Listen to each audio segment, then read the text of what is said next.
is Heisman winner, national champion, and presumptive #1 overall pick Fernando Mendoza. He was throwing today at Indiana's Pro Day. Plenty of scouts in attendance to watch Mendoza and other members of the national champion Indiana Hoosiers do their thing. And who's there scouting it for us but Lewis Riddick in the building for today's workout, joining NFL Live now. Lewis, what did we see from Mendoza today?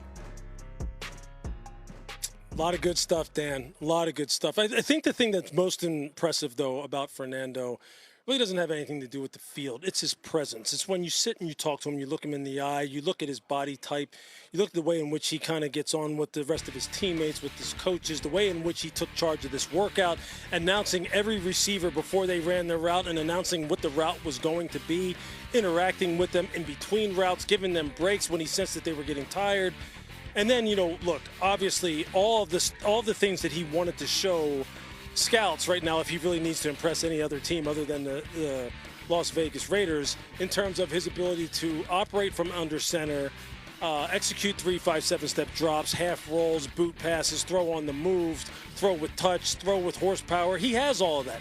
He showed all of that. Now, some people would say, well, doesn't really matter if he showed it in the pro day. Can he do it in the game? Well, he also threw 41 touchdowns and won the national title and won the Heisman Trophy. So he was doing something pretty good when there was actually 11 on 11 with pads, too. To me, he has nailed this entire process. He played the season at the highest level he could possibly play it at.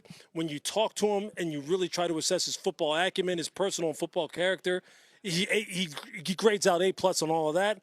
And then as far as his physical attributes and the way in which he can throw the football and the way in which he projects to the NFL, to me, he's the slam dunk #1 overall pick for the Las Vegas Raiders, and nothing will move me off of that. I'd be shocked beyond belief if that doesn't actually happen. Yeah, I think at this point, I think most people would be shocked. Thanks, Lewis. And you mentioned that, when you had a chance to sit down with him, he's impressive. You did, in fact, have a chance to sit down with him. We want to show the people a little bit of that interview from earlier today.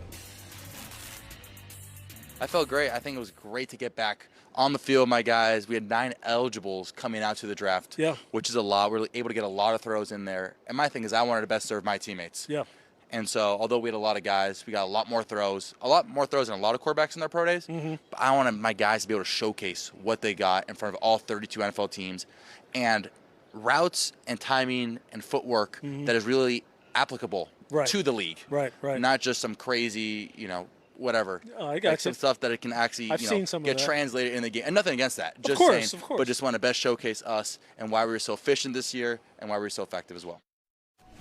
Fernando Mendoza getting us started today on NFL Live. I'm Dan Graziano here with Field Yates and Booger McFarland joining us as well. Mendoza, look, guys, we're pretty sure he's going to go #1 to the Raiders at this point. So he's talking about why he's doing this. He wants to help his teammates look good for the scouts that are in attendance. But when we look at Mendoza, Booger, why is he the guy that's going to go #1 overall?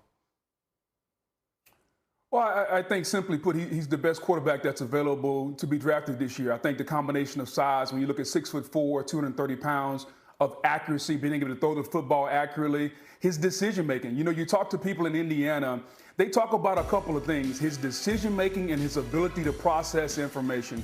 Those things get my ears perked up, guys, because I've said all along, I don't care how tall a quarterback is, I don't care how far he can throw the football. That position has to be a decision-making, process information position, and he does it as good as any quarterback in this draft. Matter of fact, he does it better, I think, than any quarterback in this draft. And then the last element for me is a bit of toughness. You go back, and I'm talking about mental and physical toughness. Mental toughness. Your team is down. It's the last 2 minutes of the game. It's Indiana versus Penn State. Go back to the Big Ten championship game. The season is on the line. Watch Fernando Mendoza play in clutch time, and then watch the opening hit of the Big Ten championship game. He gets shellacked, he gets back up, he comes back in the game, and he performs at a high level. So I think he checks all the boxes, and of all the quarterbacks that are available this year, he fits the bill when it comes to all those things I listed, and I think he's the best available. Yeah, Bill Parcells had his legendary quarterback commandments in the draft, and Fernando Mendoza checks a lot of the boxes that he was looking for during his evaluations. The size, very good, nearly 240 pounds. You could see it, by the way, at the Pro Day. Without the pads, you could see just how well-built Fernando Mendoza is. 35 starts as well, above the threshold that NFL scouts and decision-makers would like to see from a player at the collegiate level. Full field accuracy with good to very good arm strength as well.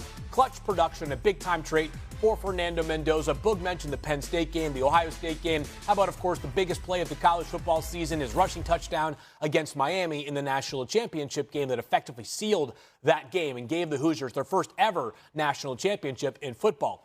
I do think, though, as we get closer and closer to this process, even though we know he's going to be the #1 overall pick, it's worth noting the areas for Fernando to continue to develop that are going to have to change when he gets to the NFL. 2 seasons ago, when he was playing at Cal, he trailed only Shedeur Sanders in terms of sacks taken at the end down by about 50%. Some of that is attributable to the fact that he improved in that regard. Some of which is a better offensive line as well. His sack avoidance is a trait that Clint Kubiak's going to have to work on every single day because the consequences for Indiana last year weren't that significant, right? They were 16-0. They were the best team in college football. When you're playing for the Raiders, a sack taken could be the difference between a win or a loss, and you just pile those up on top of each other, and you're playing from behind way too frequently. Yeah, Clint Kubiak and the Raiders coach is eager to get to work. Mendoza likely to be the 6th player ever to win a Heisman Trophy national championship and be picked first overall. Seems good to me. Yeah, it's a solid list. I'll go through it later if we have time. To Pittsburgh now, where the Steelers still await word from Aaron Rodgers on whether he wants to play for them again this year. Team owner and their new head coach were at the owners' meetings earlier this week in Arizona and provided some updates on the process. I have not talked to him. Coach has been in contact with him pretty regularly, and I think the decision is probably coming soon. I would say by the draft, I expect an answer, yep. 2006 was my first time doing this, and the first question was about a veteran quarterback, whether he was going to come back or not. So it's a big deja vu. But no, it's going good. It's been very positive, and we'll just continue to talk. So I'm not going to really get into timelines. So we're in constant communication. Talked to him last night, so we're in a good space, and we'll just continue to work through it. Did you tell him last night that you were going to get 50 questions about him? No, I didn't. He says hello. So.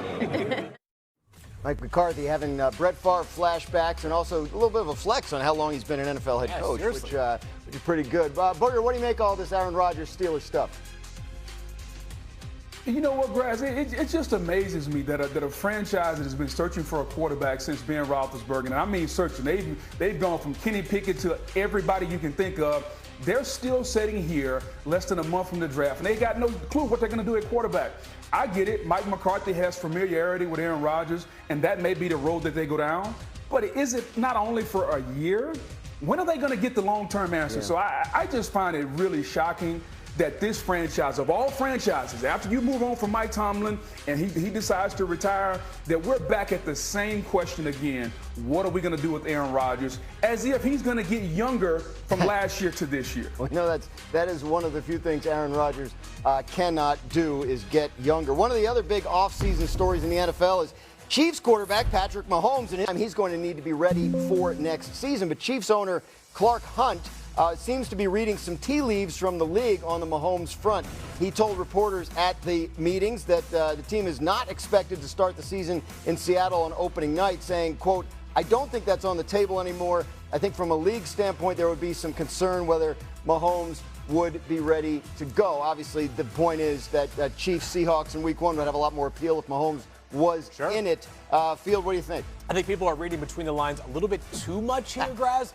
Not suggesting by Clark Hunt that Patrick Mahomes won't be ready, but even if there's a 2% chance that he is not going to be ready for week 1, does the NFL want to schedule what will be one of its biggest, most anticipated games of the entire season, whether it's played in week 1, week 10, or week 15, in an opportunity where you could have Justin Fields in place of Patrick Mahomes?